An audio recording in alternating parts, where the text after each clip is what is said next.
Alright, welcome back everyone. I'm Rod, this is Rants About Gaming, and in this video I'm going to be talking about the Inside Star Citizen first person assertion video that just came out, just giving us some updates on some weaponry that's coming out for 3.23, or weaponry changes that is. So first up we got reloading. They talked about how you're going to reload mags, how you're going to be able to reload from your backpack. And that process is going to be just like a regular reloading, except it's going to take a little bit longer, just to kind of simulate some of the travel you have to do with getting ammo out of your backpack.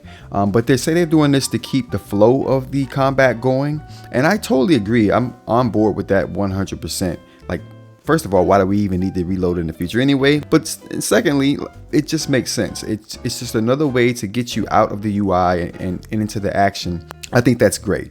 Also, they're going to have condensing mags, so you will be able to condense your ammo inside your magazines. So if you have two mags that are half full, you will be able to have a keybind that you can just push, and it will combine the ammo in those two magazines into one mag.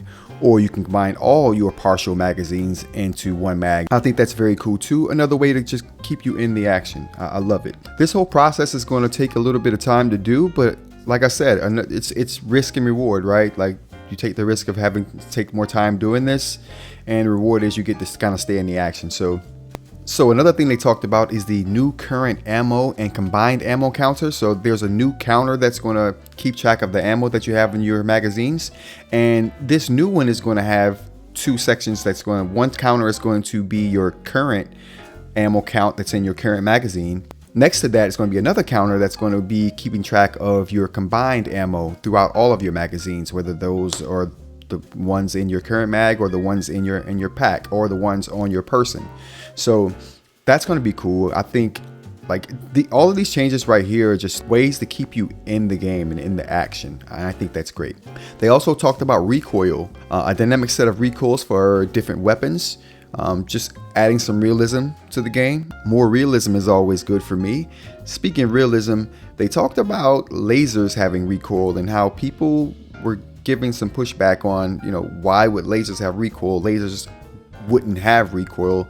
And I agree with their assessment that if these weapons didn't have recoil, there would be no challenge, and they would put the other people who don't use lasers at a disadvantage. So I think that's a great way to kind of keep the gameplay balanced, for sure.